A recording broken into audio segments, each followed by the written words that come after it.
Hello, good day. This is Mr. Samuel Shadrack, your knowledgeable and professional safety consultant, coming to you from the Shadrack Safety Institute. Today we want to look at a brief summary of Element 2 of the NEBOSH National Journal Certificate syllabus entitled the Health and Safety Policy. The objectives of our session is to facilitate meaning towards the following themes: the key features and appropriate content of the organization's health and safety policy. The key features and appropriate content of an organization's health and safety policy is as follows. Generally, the policy consists of three pieces. The first piece is known as the statement of intent, and what this is endorsed by the chief executive or managing director of the company, indicating a commitment to health and safety at the very highest level. It shows commitment to comply with Section 2, Subsection 3 of the Health and Safety at Work Act 1974, and NEBOSH students will need to know the specific section of the Act for their exams. A fun way of remembering Section 2, Subsection 3 is remember Michael Jordan with the Chicago Bulls. The general idea behind the statement of intent is that it sets the goals, aims, and objectives for health and safety, and these can include to reduce accident rates to zero, to provide a safe place of work, and any of the company's aims and objectives will fall under the section of the statement of intent.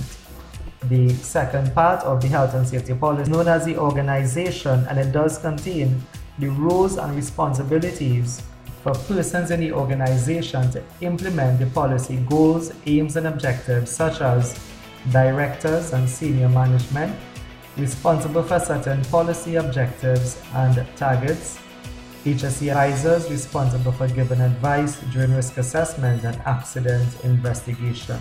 The section generally would contain a list of all of the employees, from directors to employees, who have a duty to implement the very said goals, aims, and objectives that was expressed in the statement of intent. For example, as we know, employees have a general reasonable care for the health and safety of themselves and that of others who may be affected by the acts or omissions. This can be found in Section 7 of the HSW Act, as well as Regulations 14 of the Management of Health and Safety at Work Regulations. Here we have an employee that should have checked the contents of all chemical bottles, all barrels that would indicate that the label would say toxic before any chemical is actually handled, or in this case consumed. It is a right of the employee that is found in the organization section of the health and safety policy. The last section of the health and safety policy, known as the arrangement. This section deals with the company's procedures that the responsible persons would follow in order to bring about the goals, aims, and objectives statement of intent. For example, these can include the HSE advisors following a for random drug testing, procedures for taking care of persons with disabilities, and generally any of the company's commitments that would have been written down in the form of procedures will fall under the arrangement section of the health and safety policy.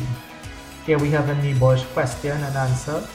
So if you are in groups of twos, or you can get yourself in groups of twos and have a go at this question, it should take you about 8 minutes, and 8 responses are needed. Identify the information that should be contained in the arrangement section of the policy.